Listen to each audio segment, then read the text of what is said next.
It was a crisp morning in the city, one of those days when the streets hummed with energy and purpose. Marcus Hayes, a distinguished man in his mid-40s, was heading to a crucial meeting. As the head of internal affairs, Marcus had spent years working to uphold justice within the police force. But today, his mind was consumed with thoughts of a major reform proposal he planned to present, one aimed at eliminating systemic bias and rebuilding trust with the community. Marcus was no stranger to pressure. Years of navigating complex cases had sharpened his ability to stay composed, even in the toughest situations. But nothing could have prepared him for what was about to unfold. Officer Daniels, a veteran with more than 15 years on the force, approached Marcus's vehicle with an air of authority that bordered on hostility. Known for his brash demeanor and snap judgments, Daniels was a product of an environment that often fostered such attitudes. When he spotted Marcus's expensive car and tailored suit, his assumptions took hold. License and registration, Daniels barked. "Is there a problem, officer? Step out of the car." Marcus had witnessed countless scenarios like this from afar, but now he was in the middle of one. He understood the importance of staying calm, knowing any wrong move could escalate things. As Marcus watched the officer rummage through his vehicle, memories of past cases flooded his mind, stories of abuse of power, racial profiling, and unnecessary aggression. This wasn't just about him. It was a reflection of the systemic issues he had spent his career trying to change. "You've got some nerve driving a car like this. What's a guy like you doing in this neighborhood? I work here, and I'd appreciate it if you told me why I was stopped. You look suspicious, that's all. You people always think you're above the law." Marcus remained silent. He knew the power of holding his ground, even as Daniels continued with baseless accusations. The officer's words stung, not because they were new, but because they represented a much deeper problem. As more onlookers gathered, the tension grew.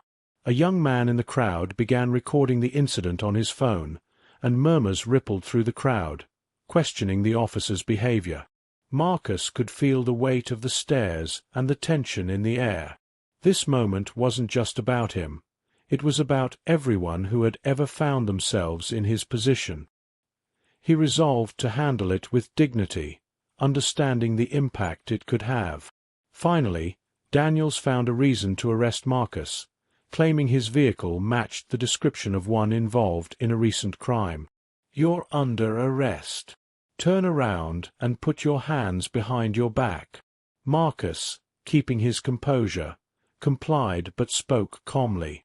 "You're making a mistake. I suggest you call your superior." Officer Daniels chuckled dismissively. "I don't think that'll be necessary." Just as Daniels was about to cuff Marcus, a second police car arrived. A senior officer stepped out, his face instantly registering recognition. The senior officer's expression hardened as he approached Daniels. "What are you doing?"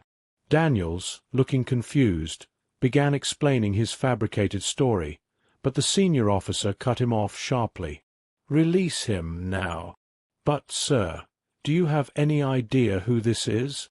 "This is Marcus Hayes, the head of internal affairs. He investigates misconduct within the department, and judging by what I've just witnessed, you're in serious trouble." The crowd murmured in shock as Daniels's face turned pale. He stammered, trying to justify his actions, but it was too late. In an instant, the power dynamic shifted. Daniels realized his career was hanging by a thread, while Marcus stood tall, his integrity intact. Marcus brushed off his suit and addressed the crowd.